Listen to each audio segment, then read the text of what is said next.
Bonjour, toujours dans le cadre de la préparation au concours d'accès au examen de médecine pour l'année universitaire 2019-2020. Donc j'ai le plaisir de vous présenter aujourd'hui le métabolisme des lipides. Alors j'ai préféré le faire sous forme de QCM parce que c'est un chapitre qui est assez long. Vous avez tout ce qui concerne le métabolisme des lipides simples et lipides complexes et également les lipoprotéines qui est la partie la plus importante. Je vais le diviser en deux parties. La partie 1, elle comporte 13 QCM et la partie 2 va concerner les lipoprotéines et l'exploration des lipides. Donc on commence par le premier QCM.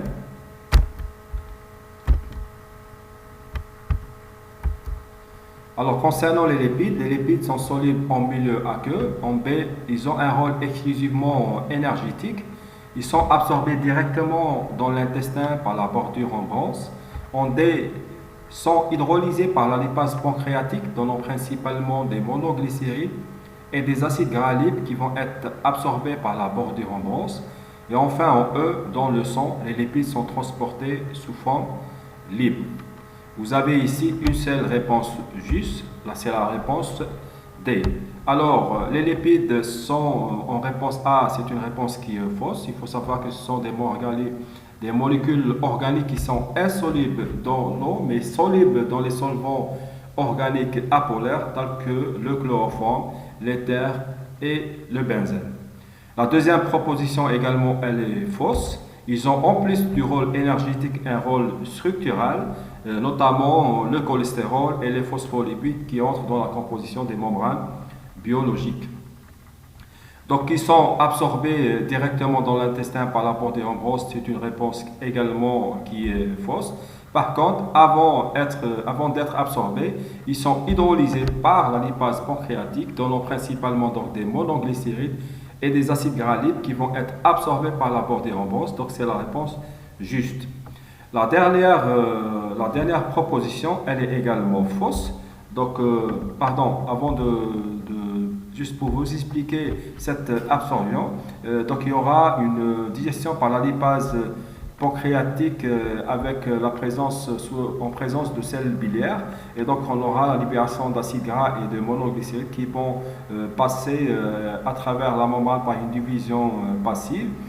Ce qu'il faut savoir, c'est que la dégradation, elle va concerner le premier acide gras et le dernier acide gras en position C3. Donc on aura la libération de deux acides gras et on aura seulement un mono en position 2, donc deux monoacides glycérol. Donc ce deux monoacides glycérol plus les deux acides gras vont passer donc par une diffusion passive à l'intérieur de l'entérocyte.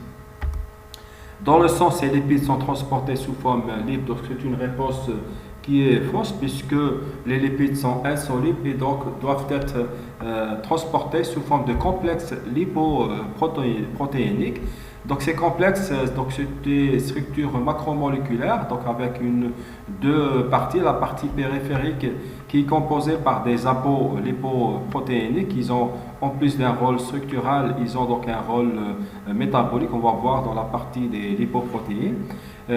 Cette partie, elle est également constituée par des phospholipides et du cholestérol libre. Par contre, la partie centrale, elle est constituée par du cholestérol estérifié et par les triglycérides. Donc les lipides sont transportés par ces lipoprotéines. Donc le deuxième QCM concernant toujours les lipides, donc, la digestion des lipides est sous la dépendance des enzymes pancréatiques et des sels biliaires. Après avoir pénétré la cellule intestinale, les acides gras et les monoglycérides vont reconstituer les triglycérides. On sait que ces triglycérides sont dits endogènes. La proposition D, les triglycérides synthétisés de nouveau sont incorporés seuls dans les chylomicrons. Et en E, enfin, la lipase pancréatique hydrolyse les triglycérides circulants. Donc vous avez ici seulement la réponse A et B qui sont justes, les propositions A et B. Donc la digestion des lipides, elle est, comme on l'a vu, sous la dépendance de la lipase pancréatique, et également des sels biliaires qui vont participer à l'émulsification et à la solubilisation des lipides, puisqu'on a dit que les lipides sont insolubles, et donc ça va favoriser leur absorption. En B, après avoir pénétré la cellule intestinale, on l'a vu, les acides gras et les monoglycérides vont donc aller à l'intérieur par une diffusion passive, vont entrer à l'intérieur des entérocytes et donc ils vont reconstituer par la voie de Clark et Reichberg, ils vont reconstituer les triglycérides. Donc ces triglycérides, ils vont être après transportés par les chylomicrons. Alors ces triglycérides sont dits par contre exogènes, donc ce ne sont pas dits endogènes, c'est des triglycérides exogènes parce que leurs acides gras sont d'origine alimentaire. Donc on parle de triglycérides exogènes. On va voir tout à l'heure les triglycérides endogènes qui sont surtout transportés par les VLDL. La réponse les triglycérides synthétisés de nouveau sont incorporés seuls dans les chylomicrons, donc c'est faux. Ils doivent s'associer d'abord à l'apoprotéine B48 et A1 plus le cholestérol pour former donc les chylomicrons. Donc les chylomicrons sont surtout formés par les triglycérides. La majeure partie elle est formée par les triglycérides d'origine exogène. Enfin, la dernière proposition, elle est également fausse. La lipase pancréatique, elle hydrolyse les triglycérides exogènes. Donc les triglycérides circulants sont surtout hydrolysés par la lipoprotéine lipase extracellulaire qui hydrolyse ces triglycérides circulants. Et on a aussi les triglycérides lipase cellulaire qui est hormonosensible. Passons maintenant au troisième QCM concernant les acides gras. Ce sont constitués par des chaînes hydrocarbonées de longueur variable et de degré d'insaturation variable, dont le premier carbone est un méthyle. La proposition B, la bêta-oxydation se déroule dans le cytoplasme et dans les conditions d'anaérobiose. La dégradation des acides gras saturés se fait suivant un cycle décrit par Lillen en 1954. Les acides gras n'entrent en métabolisme qu'une fois activés sous forme d'acide coenzyme A. En E, l'acide coenzyme A traverse librement la membrane mitochondriale pour subir la bêta-oxydation. Alors dans ce QCM numéro 3, donc vous avez les réponses C et D qui sont des réponses justes. Alors les chaînes, les acides gras, c'est vrai, ce sont des chaînes hydrocarbonées de longueur variable et de degré d'insaturation variable, mais dont le premier carbone est un carboxyle. Donc vous avez le premier carbone qui est carboxyle et le dernier carbone qui est un méthyle. Il faut savoir que chez l'homme, la majorité des acides gras sont d'origine exogène. Néanmoins, la plupart des tissus sont capables de synthétiser ce qu'on appelle la synthèse de nouveau. À partir de l'acétylcoenzyme A, on peut synthétiser plusieurs acides gras. La deuxième proposition, elle est fausse. Donc la bêta-oxydation, elle est purement intramitochondriale et elle se fait en aérobiose. Par contre, la troisième proposition, c'est une proposition qui est juste. Donc la dégradation des acides gras saturés, c'est-à-dire sans double liaison, elle se fait suivant un cycle décrit par Lillen en 1954. En fait, c'est une voie de dégradation enzymatique complète des acides gras en CO2 et H2O. Elle se fait dans le foie, le cœur, les muscles, au repos, les tissus adipeux et également au niveau des reins. Donc c'est des cycles. Donc chaque cycle, on va avoir 4 étapes. Donc on aura 4 étapes. La première étape, c'est une étape de déshydrogénation. D'accord. La deuxième étape, c'est une hydratation. La troisième étape, c'est une étape d'hydrogénation également. Et enfin, une étape de thiolyse, à partir de laquelle on va obtenir donc un acétyl-CoA qui va emprunter la voie du cycle de Krebs pour la production d'énergie. Et on va obtenir un acide gras ayant 2 carbones en moins par rapport à l'acide gras initial. Donc ainsi de suite, on va pouvoir dégrader les acides gras. Alors, les acides gras n'entrent en métabolisme qu'une fois activés sous forme d'acide CoA, ça c'est vrai. Donc, cette activation va se faire sous l'action d'une thiokinase ou acide coenzyme synthétase qui va pouvoir donc activer l'acide gras en présence de l'ATP. En dernier, l'acide CoA traverse librement la membrane mitochondriale pour subir la bêta-oxydation. Donc ça, c'est faux. Il faut savoir que la membrane mitochondrial interne étant imperméable à l'acide coenzyme A, il doit être donc transporté dans la matrice à l'aide d'un transporteur, ce qu'on appelle la navette carnitine. Alors en fait, cette carnitine, elle va s'associer avec l'acide coenzyme A sous l'action de la carnitine acyltransférase 1. Et donc on aura de l'acide carnitique qui va pouvoir traverser cette membrane. Et au niveau de la matrice mitochondriale, donc on va, grâce à la présence d'un coenzyme SH, on va régénérer l'acide coenzyme A et libération de la carnitine qui va revenir vers l'espace intermembranaire pour prendre en charge un autre acide. Donc de cette façon, les acides coenzyme A peuvent donc traverser la membrane mitochondriale. Donc le QCM numéro 4, les acides gras toujours. L'acide gras, un nombre impair d'atomes de carbone est obtenu à partir de l'acétylcoenzyme A. En B, il faut 7 tours de cycle pour dégrader l'acide palmitique. On sait la dégradation d'un acétylcoenzyme A par le cycle de Krebs fournit un total de 10 ATP en comptant la phosphorylation oxydative. D, après un tour de cycle de bêta-oxydation, on aura un gain de 15 ATP. Et enfin, la voie de Linel permet la synthèse cytosolique de l'acide palmitique qui est un acide gras à 16 carbone. Donc là, vous avez une seule réponse juste, c'est la réponse B. Donc il faut 7 tours de cycle pour dégrader l'acide palmitique. Donc la première réponse pour constituer donc, un acide gras, un nombre impair d'atomes de carbone, donc on doit partir à partir du propionyle CoA, donc qui est un acide gras à 3 carbones. La réponse B, elle est juste. Pourquoi? Parce que l'acide palmitique, il a 16 atomes de carbone. Donc pour obtenir 8 acides gras, donc il nous faut 7 tours, puisque chaque tour, il y aura une libération d'un acide gras. En fait, la dégradation d'un acétyl-CoA par le cycle de Krebs va fournir 12 ATP et non 10 ATP. On va voir comment ça. Donc, juste un petit rappel, au niveau du cycle de Krebs, normalement, on va avoir la production de 3 molécules de NAD, d'accord, de NADH.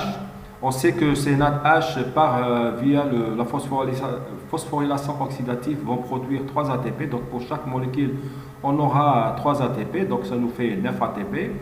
Également, on a la production d'une molécule de FAD qui, via la phosphorylation oxydative, va produire 2 molécules d'ATP, donc ça nous donne 11 ATP. Et enfin, une molécule de GTP qui permet de régénérer l'ATP en présence de l'ADP. Et donc, on aura un gain de 12 ATP pour le cycle de Krebs. Donc après un tour de cycle de bêta-oxydation, on aura un gain de 15 ATP, donc ça c'est faux, donc on aura un gain de 17 ATP. Pourquoi? Parce que si vous vous rappelez, pour les 4 étapes, on va avoir, donc chaque cycle, on va avoir production de FAD et d'une molécule de NAD, donc ça nous fait 5 ATP. Et enfin, l'acétyl-CoA, une fois il emprunte le cycle de Krebs, on va avoir donc 12 ATP, ce qui nous donne un total de 17 ATP et pas 15 ATP. Donc là, si on va faire un exemple à partir de l'acide palmitique qui est composé de 16 carbones, et donc d'abord on va avoir une consommation de 2 molécules d'ATP parce que 2 liaisons phosphates vont être consommées pour l'activation du palmitate. Ensuite, pour chaque étape, on aura donc un gain, comme on a dit, de 17 ATP, d'accord? Et donc, au total, et en dernier, donc lorsqu'on va avoir les 2 derniers acides gras qui vont être libérés, ça va donner pour chaque acide gras, via le cycle de Krebs, ça va donner donc 12, ça nous fait 24, plus les 5 ATP à partir du FAD et du NAD, et ça va nous donner donc 29 ATP. Donc, au total, on aura 129 ATP de gains d'ATP qui sont produits à partir de la dégradation de l'acide palmitique donc c'est un gain énergétique très très important. Donc enfin la voie de Linel, elle permet la synthèse cytosolique de l'acide palmitique, donc ça c'est faux. Là on est dans la biosynthèse, donc la voie de Linel c'est la bêta-oxydation. Dans la biosynthèse, en fait il y a trois processus qui sont distincts. Donc vous avez la synthèse cytosolique ou voie de Wakil qui permet la synthèse de 16 carbones, c'est-à-dire de l'acétyl-CoA jusqu'au palmitate, la synthèse mitochondriale ou la voie de Leland qui permet la synthèse de C16 à C24. Et on a le troisième mécanisme qui est le mécanisme d'élongation. Donc on va allonger l'acide gras et la création de double liaison, de désensaturation microsomale. Donc la voie de Leland, elle permet la synthèse de C16 à C24 en intra-mitochondrial. Le QCM numéro 5, toujours par rapport aux acides gras, donc l'acétylcoenzyme A, en proposition A, l'acétylcoenzyme A emprunte la navette citrate oxaloacétate pour atteindre le cytosol. Le NADPH nécessaire à la lipogenèse a une seule origine. On sait la carboxylation de l'acétylcoenzyme A en manolyle coenzyme A nécessite le bicarbonate comme source de CO2. En D, l'acétylcoenzyme A carboxylase fait partie des enzymes du complexe enzymatique de l'acide gras synthase. Et enfin, la régulation de la lipogenèse est liée à celle de la bêta-oxydation, de la glycolyse et du cycle de Krebs. Donc ici, vous avez trois réponses justes, la réponse A, C et E. En fait, l'acétyl-CoA, il emprunte la navette citrate oxaloacétate pour atteindre le cytosol parce que la membrane mitochondriale elle est imperméable à l'acétylcoenzyme A, donc il va se condenser avec l'oxaloacétate pour donner le citrate. Le citrate, il peut traverser la membrane et aller vers le cytoplasme et on va régénérer l'oxaloacétate qui va se transformer en malate, ensuite en pyruvate pour pouvoir pénétrer la membrane mitochondriale et revenir vers l'intérieur de la mitochondrie pour régénérer, donc faire le même cycle. Et de cette façon, l'acétylcoenzyme A, il peut donc passer vers le cytoplasme. Donc le NADPH est nécessaire à la lipogenèse à une seule origine. Donc là, ça c'est faux. En fait, il a trois origines. La première origine, c'est à partir de la décarboxylation oxydative du malate en pyruvate par l'enzyme malique, donc ça va régénérer le NADPH, donc ça c'est la première origine. Ensuite, il y a la décarboxylation oxydative de l'isocitrate en alpha-cétoglutarate qui est catalysée par l'isocitrate déshydrogénase cytosidique, qui est la voie Miller. Et enfin, vous avez les deux premières réactions oxydatives de la voie des pentoses phosphate qui permettent donc de donner du NADPH. Donc le NADPH, il a trois origines. La carboxylation de l'acétyl-CoA en malonyl-CoA nécessite le bicarbonate comme source de CO2, donc c'est la réponse qui est juste. Donc il faut savoir que cette réaction, c'est la première réaction d'engagement dans la synthèse des acides gras. C'est une réaction qui est catalysée par l'acétylcoenzyme A carboxylase ACC et qui nécessite la biotine comme cofacteur, de l'ATP comme source d'énergie et du bicarbonate comme source de CO2. C'est une réaction qui est irréversible, donc elle est soumise à une régulation. C'est une étape limitante. Donc l'enzyme, la régulation, elle va se faire au niveau de cette enzyme. La proposition D, elle est fausse. L'acétylcoenzyme A carboxylase est une enzyme cytoplasmique libre. Par contre, l'acide gras synthase est une enzyme multifonctionnelle constituée de deux chaînes polypeptidiques identiques chez les mammifères. Elle catalyse donc la formation de l'acide gras à partir de l'acétylcoenzyme A et du manonyl-coenzyme A. Donc en fait, il faut l'acétylcoenzyme A carboxylase pour transformer l'acétyl-CoA en manonyl-CoA. Et il faut l'intervention de l'acide gras synthase pour pouvoir, à partir de ces deux composés, synthétiser les autres acides gras. Donc chaque chaîne, elle contient 7 activités enzymatiques catalysant donc l'allongement par 2 carbones de l'acide gras et également une protéine de transport d'acyle. Les 7 activités enzymatiques sont l'acétyltransférase, le manolyle transférase, bêta-cétoacyle synthase, la bêta-cétoacyle réductase, la bêta-hydroxyacyle déshydratase, l'énoïl réductase et le palmitine thioestérase. Donc en fait, il y a première réaction d'engagement, j'ai dit que c'est la synthèse du manonyl-CoA. Donc vous avez d'abord à partir de l'acétyl-CoA, donc on aura une carboxylation pour transformer l'acétyl-CoA en malonyl-CoA, donc on aura le malonyl-CoA. Après, il faut une deuxième molécule d'acétyl-CoA pour pouvoir s'engager dans la synthèse des autres acides gras.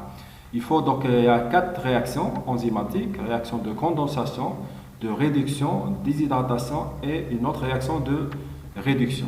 Donc d'abord, vous avez une étape préliminaire, c'est grâce à l'intervention des acides transférases et du malonyl transférase pour transférer les acides et les malonyles au niveau de la protéine ACP, et on aura donc de l'acétyl ACP et du malonyl ACP qui sont donc liés à la protéine de transfert ACP. Ensuite, ça va s'engager dans la première réaction qui est la réaction de condensation sous l'action de l'acétoacétyl ACP synthétase ou synthase. Donc on aura la condensation de ces deux composés, l'acétyl ACP et le malonyl ACP, pour former l'acétoacétyl ACP. Ensuite, il y a une réaction de réduction, donc on présente du NADPH H+, pour se transformer en bêta-hydroxybutyryl ACP. Ensuite, une réaction de déshydratation pour former le cratonine ACP. Une autre réaction de réduction présente du NADPH pour former le butyryl ACP, qui est un acide gras à 4 atomes de carbone. Donc, pour pouvoir synthétiser un autre acide gras, donc le butyryl ACP va donc se condenser avec le malonyl ACP et suivre donc les mêmes étapes, les 4 étapes, pour donner le caproyl ACP et ainsi de suite jusqu'à arriver à l'acide palmitique. Enfin, donc la régulation de la lipogenèse, elle est liée à celle de la bêta-oxydation, de la glycolyse et du cycle de Krebs, parce que ce sont des voies métaboliques qui sont interconnectées. La régulation, elle est en fonction de la disponibilité en substrat, donc de l'ATP, c'est-à-dire l'énergie, de l'acétylcoenzyme A et du NADPH. Également de l'activité de l'acétylcoenzyme A carboxylase qui va permettre la synthèse du malonyl-coenzyme A. Donc vous avez une double régulation, une régulation covalente par le système de phosphorylation et déphosphorylation, et une régulation non covalente qui est allostérique. Donc la régulation covalente par le système de phosphorylation et déphosphorylation, vous avez principalement 2 hormones, donc le glucagon qui favorise la phosphorylation et donc l'inhibition de l'enzyme. Par contre, l'insuline, il va déphosphoryler l'enzyme, et donc il va activer l'enzyme. Donc l'enzyme, si elle est déphosphorylée, donc elle est sous forme active. Si elle est phosphorylée, elle est sous forme inactive. La deuxième régulation, c'est une régulation non covalente allostérique par le palmityl-CoA qui va inhiber la synthèse et le citrate qui va la stimuler. Donc voici un schéma général qui concerne le métabolisme des graisses. Donc vous avez la synthèse hépatocytaire des acyl CoA, ensuite la synthèse des triglycérides qui vont être pris en charge par les VLDL. Donc les VLDL vont transporter les triglycérides d'origine endogène, et vous avez les chinomicrons qui vont transporter les triglycérides, comme on l'a vu tout à l'heure, les triglycérides d'origine exogène. Donc ces triglycérides d'origine endogène et exogène peuvent être dégradés par la lipoprotéine lipase en acide gras libre pour être stockés au niveau adipocytaire sous forme de triglycérides. Ensuite, en fonction des besoins, ces triglycérides peuvent être dégradés par la lipase hormonosensible pour donner des acides gras libres qui vont être transportés par l'albumine. Donc au niveau des cellules utilisatrices, ces acides gras vont emprunter la voie de la bêta-oxydation pour donner soit de l'énergie, CO2 plus ATP, et une partie sur le plan physiologique. Donc on a toujours une production de corps cétonique, c'est un apport d'énergie aux autres tissus. Donc le QCM numéro 6, les triglycérides, sont une forme de stockage des acides gras. En B, l'oxydation des acides gras qu'ils contiennent permet la production de grandes quantités d'ATP. Ils sont une forme de transport plasmatique. Ils représentent 5% des graisses alimentaires. ils sont en une forme de stockage intrahépatique des acides gras. Donc là, vous avez la réponse A, B et C qui sont justes.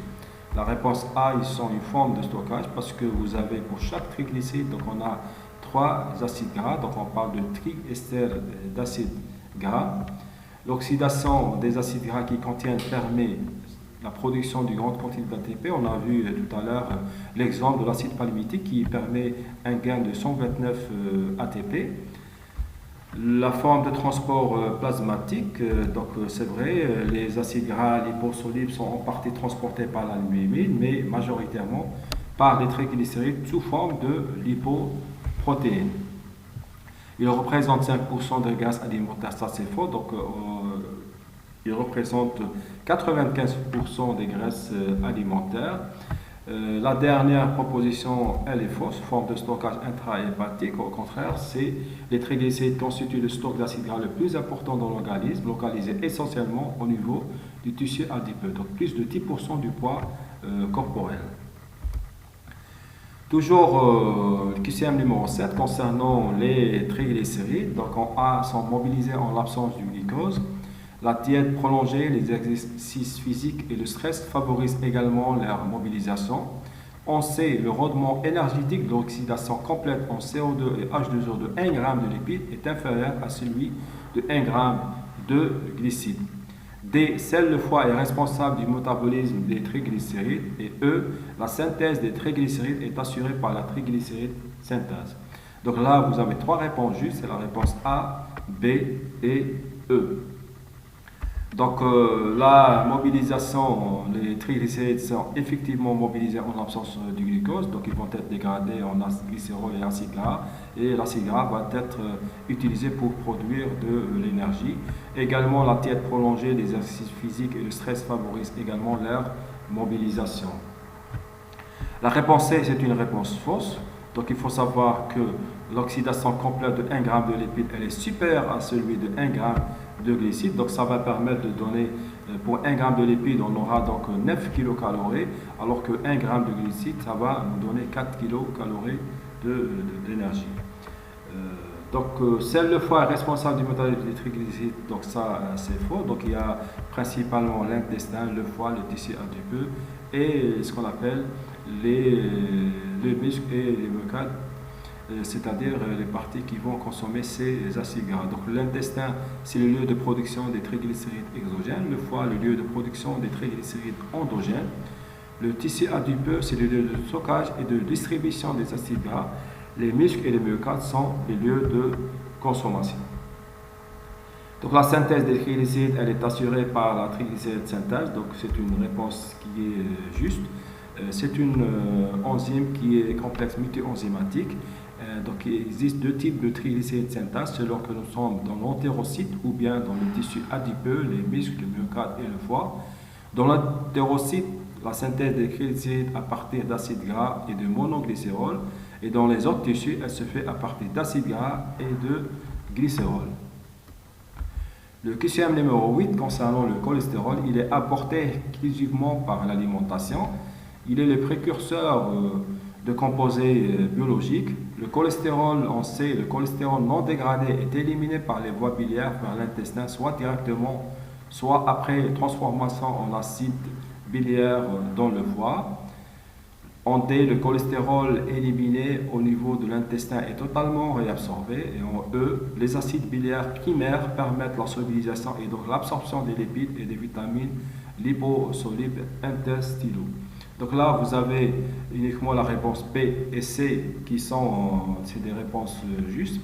Donc en A, c'est une réponse qui est fausse puisque le cholestérol est apporté environ 50% par l'alimentation, mais on a une synthèse de nouveau à partir de l'acétylcoenzyme A.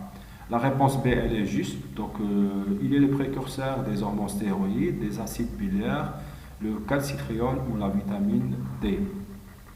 La réponse C, elle est juste. Il faut savoir que les acides biliaires primaires sont surtout les acides choliques et les acides kénodésoxycholiques qui sont synthétisés à partir du cholestérol dans le foie. Les acides biliaires primaires sont peu solubles, donc ils nécessitent d'être transformés en sels biliaires. Donc les sels biliaires, ce sont la composition entre acide biliaire primaire plus acide aminé. Donc il peut s'agir de la glycine ou taurine. Donc on va avoir une synthèse de l'acide glycocholique et l'acide taurocholique qui vont permettre donc l'émulsification et la solubilisation des lipides, favorisant donc une cellulaire absorption et celle des vitamines liposolubles intestinaux. Donc le cholestérol, la réponse D, c'est une réponse qui est fausse. Donc le cholestérol n'est pas totalement réabsorbé. Par contre, en partie, il est réabsorbé par le cycle entérohépatique et une autre partie transformée sous l'action des bactéries intestinales en caprostanol éliminée donc dans les selles. La dernière réponse, elle est fausse. Les acides biliaires primaires ne permettent pas la solubilisation. Ce sont les sels biliaires qui permettent la solubilisation et donc facilitent l'absorption des lipides et des vitamines liposolubles. Le QCM numéro 9 concernant les lipides, le foie est le lieu de stockage des triglycérides et de distribution des acides gras. La lipogénèse se fait grâce à la triglycéride synthèse. La lipogénèse nécessite uniquement des acides gras sous forme activée. Lors de la lipolyse, l'absence de glycérol kinase interdit la phosphorylation du glycérol, donc la resynthèse immédiate du triglycéride. La proposition E, les acides gras captés par les cellules musculaires et myocardiques proviennent de la lipolyse. Donc ici, vous avez la réponse B et D qui sont justes. Donc la première réponse, elle est fausse. Donc vous avez les tissus adipeux où c'est le lieu de la lipogénèse et de la lipolyse. La lipogénèse se fait grâce à la triglycéride synthèse. Donc c'est une réponse qui est juste. Donc il faut savoir que c'est un complexe multi-enzymatique qui est lié à la membrane du réticulum endoplasmique lisse, formé de 3 acyles transférases qui sont responsables du transfert des acyles coenzyme A et de la phosphatase. Donc cette enzyme, elle est nécessaire donc, pour la synthèse des triglycérides. La réponse 6C, elle est fausse. Donc la lipogénèse nécessite uniquement des acides gras sous forme activée. Donc c'est faux. Donc il faut des acides gras sous forme activée plus le glycérol 3-phosphate qui est d'origine glycolytique. Donc lors de la lipolyse, l'absence du glycérol kinase interdit la phosphorylation du glycérol, donc la resynthèse immédiate des triglycérides. Donc c'est une réponse qui est juste parce que lors de la lipolyse au niveau des tissus adipeux, donc on a besoin de la dégradation des triglycérides pour pouvoir libérer les acides gras sous forme libre et leur utilisation à des fins énergétiques. Donc il faut si on avait donc le glycérol kinase, ça va permettre de la phosphorylation du glycérol et donc la resynthèse immédiate des triglycérides, ce qui va empêcher la libération de ces acides gras. Enfin, les acides gras captés par les cellules musculaires et myocardiques proviennent de la lipolyse uniquement, donc ça c'est faux. Ils peuvent être donc d'origine lipolytique, donc à partir du tissu à partir des adipocytes, mais également à partir de la dégradation des triglycérides exogènes et endogènes, donc dégradation chez les microns et des VLDL hépatiques par la lipoprotéine lipase. QCM numéro 10, les lipides, concernant toujours les lipides, dans les cellules consommatrices, les acides gras ont une seule destinée, la réestérification en triglycérides. En B, la provenance des acides gras dans l'hépatocyte, elle est multiple. On sait dans la cellule hépatocytaire, le glycérol 3-phosphate utilisé pour la réestérification des acides gras en triglycérides est également d'origine glycolytique. En D, en période postprandiale, l'insuline est lipogène, alors qu'en période de jeûne, le défaut d'insuline prive l'adépocyte de glycérol 3-phosphate. Et en E, la lipolyse est fonction de la triglycéride lipide hormonosensible. Donc là, vous avez donc 3 réponses justes, la réponse B, la réponse D et la réponse E. En fait, dans les cellules consommatrices, donc l'utilisation des acides gras, donc ça va dépendre selon les besoins. Donc ils peuvent être utilisés comme substrat énergétique dans un but énergétique. Donc ils vont être dégradés pour produire de l'énergie ou être réestérifiés. Donc en cas d'excès énergétique. Donc ils vont être réestérifiés, donc on a besoin d'acides gras sous forme activée, acide coenzyme A, et on a besoin du glycérol 3-phosphate qui est produit à partir de la glycolyse. La prévalence des acides gras dans l'hépatocyte, elle est multiple, donc c'est la réponse qui est juste. Donc vous avez les acides gras des tissus adipeux non captés par les tissus consommateurs. Vous avez les acides gras libérés des triglycérides par la triglycéride lipase cellulaire qui agit sur les restes des lipoprotéines après captation, les chinoécrans et les VLDL dans les tissus adipeux, les muscles et le myocarde. Vous avez les acides gras à courte chaîne qui peuvent traverser directement la membrane entérocytaire, donc à courte chaîne d'origine intestinale, et donc qui sont liés à l'albumine, transportés principalement par l'albumine, et dans une faible proportion des acides gras produits par la synthèse de nouveau à partir de l'acétylcoenzyme A. La réponse C, c'est une réponse qui est fausse. Donc, dans la cellule hépatocytaire, le glycérol 3-phosphate utilisé pour la réestérification des acides gras est également d'origine glycolytique. Ça, c'est faux. Donc le glycérol 3-phosphate, il provient de la phosphorylation du glycérol par la glycérol kinase. En D, en période postprandiale, l'insuline est lipogène, alors qu'en période de jeûne, le défaut d'insuline prive l'adipocyte du glycérol 3-phosphate. C'est une réponse qui est juste. La lipolyse est fonction de la triglycéride lipase hormonosensible. En fait, la triglycéride lipase, elle existe sous deux formes, une forme phosphorylée donc activée et une forme non phosphorylée qui est inactive.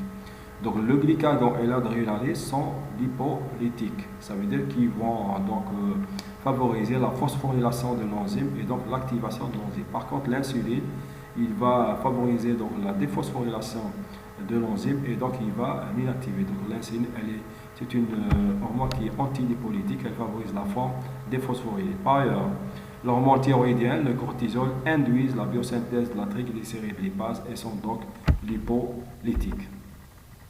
Donc on va récapituler en période postprandiale et en période de jeûne. En période postprandiale, la glycémie elle est élevée, donc nous avons également une ration alimentaire importante. Donc l'insuline, on aura une production d'insuline qui va stimuler la lipoprotéine lipase et l'entrée du glucose à la cellule via le GLUT4, transporteur GLUT4.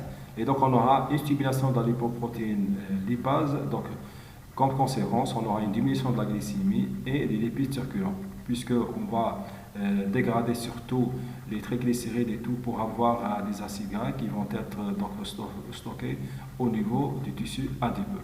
Par contre, en période de jeûne ou en cas de besoin énergique important, donc on aura une hypoglycémie avec une diminution de l'ATP. Donc là, on va avoir l'intervention de l'adrénaline et du glucagon qui vont stimuler la triglycéride lipase et la glycogénolyse. Donc on aura comme conséquence une augmentation de la glycémie et des acides gras circulants. Donc le QCM élément 11, le cholestérol est un constituant lipidique de la membrane cellulaire. En B, la synthèse d'une molécule de cholestérol consomme 18 acétylcoenzyme A et 18 ATP. La HMG-CoA synthétase l'hydroxyméthylglutariate-CoA synthétase est l'enzyme régulateur de la synthèse du cholestérol. En D, le cholestérol circulant transporté par les LDL est capté par les tissus grâce au récepteur LDL. Le cholestérol est non utilisé, totalement estérifié et stocké sous forme de ester de cholestérol par la cholestérol estérase. Donc là, vous avez trois réponses justes, la réponse A, B et D. Donc la réponse A, on a vu que le cholestérol est un constituant lipidique. En fait, il va s'intercaler entre les phospholipides au niveau de la membrane, au niveau des membranes biologiques. La réponse B, elle est juste. La synthèse des molécules de cholestérol consomme 18 acétylcoenzyme A. Donc cette synthèse, elle débute dans le cytoplasme et se poursuit dans l'intercolome endoplasmique et le péroxysome. Elle va se dérouler en 4 étapes. D'abord, formation du mévalonate. Donc c'est la première étape qui est la plus importante.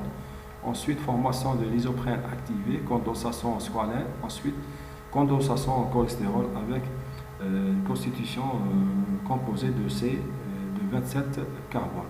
Donc on aura une consommation de 18 acétyl-CoA et 18 ATP. La réponse C, c'est une réponse qui est fausse. Donc l'HMG-CoA synthétase est l'enzyme régulateur de la synthèse du cholestérol. Donc ça c'est faux. C'est surtout l'HMG-CoA réductase. Donc là, la formation du mévalonate qui est la première étape, c'est une synthèse du mévalonate en C6 à partir de 3-acétyl-CoA sous l'action de HMG-CoA synthase et HMG-CoA réductase. Et cette dernière, elle est soumise à une régulation. Donc elle peut être inhibée soit par le mévalonate, le produit lui-même, ou le produit final qui est le cholestérol. Elle peut également être activée, c'est-à-dire l'insuline, elle va favoriser la déphosphorylation de l'enzyme parce que l'enzyme dans sa forme phosphorylée elle est inactive et dans sa forme déphosphorylée elle est active. Donc l'insuline elle va favoriser la déphosphorylation de l'enzyme et elle devient active. Par contre le glucagon ça va favoriser la phosphorylation de l'enzyme pour elle devient inactive. Donc le cholestérol circulant transporté par les LDL est capté par les tissus grâce au récepteur LDL. Donc c'est une réponse qui est juste, on va voir ça dans la deuxième partie qui concerne les lipoprotéines.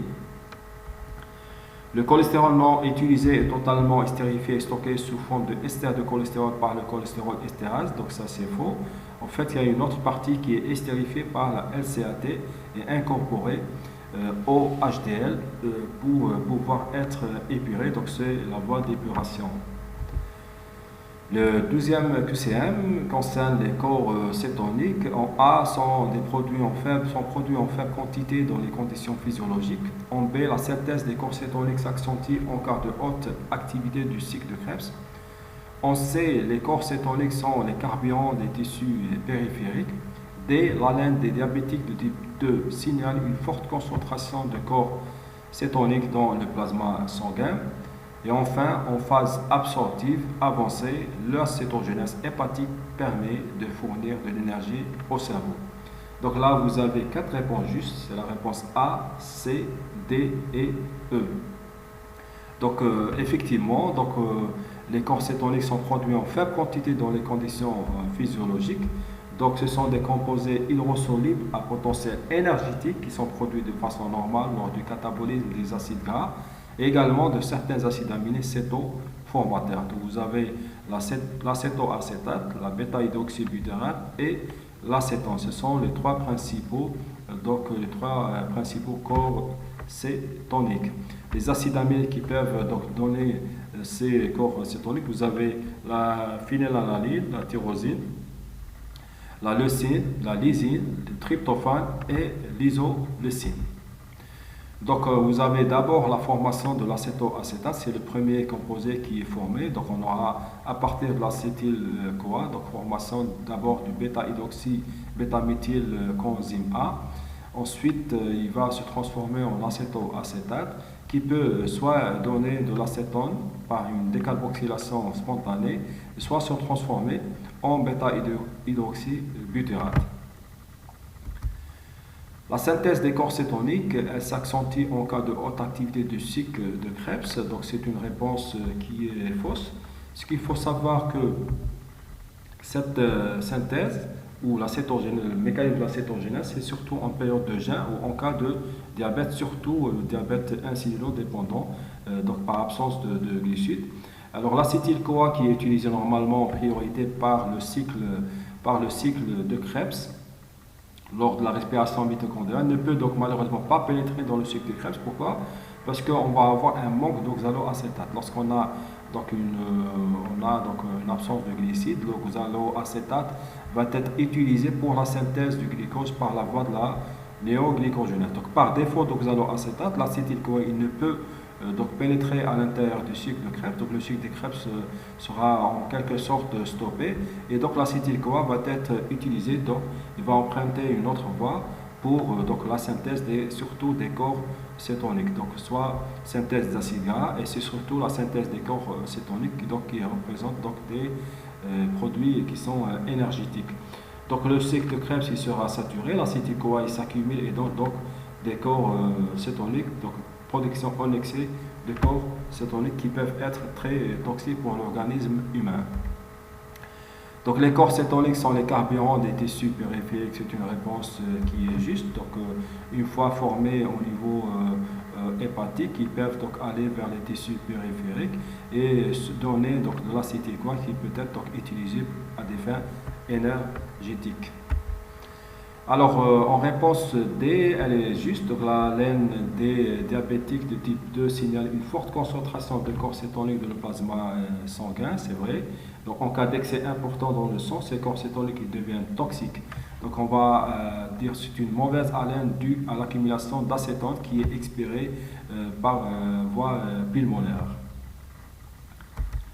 Enfin, en phase absorptive avancée, la cétogénèse hépatique permet de fournir de l'énergie au cerveau, car c'est une réponse qui est juste, car les corps cétoniques sont hydrophiles et peuvent donc traverser la barrière hémato-encéphalique. Enfin, le dernier question pour cette première partie concerne les lipides complexes. Donc, dans la structure en A, dans la structure des sphingomyélines, la sphingénine est unie à l'acide gras par une liaison amide. En B, une anomalie dans la dégradation des sphingolipides entraîne des maladies de surcharge. En C, les glycérophospholipides contiennent une liaison ester phosphorique riche en énergie. En D, les lécithines et sphingomyélines contiennent de la choline. Et enfin, les glycérophospholipides sont donc des molécules amphipathiques et amphotères. Donc là, vous avez 4 réponses justes, la réponse A, la réponse B, la réponse D et la réponse E. La réponse A, donc dans la structure des sphingomyélines, la sphingénine est unie à l'acide gras par une liaison amide, c'est surtout, généralement, c'est de l'acide lignocérique.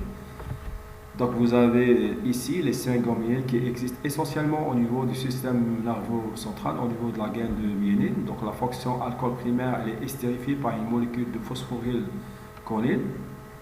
Donc là ici vous avez une phosphorylcholine. Donc vous avez la choline et un groupement phosphorique.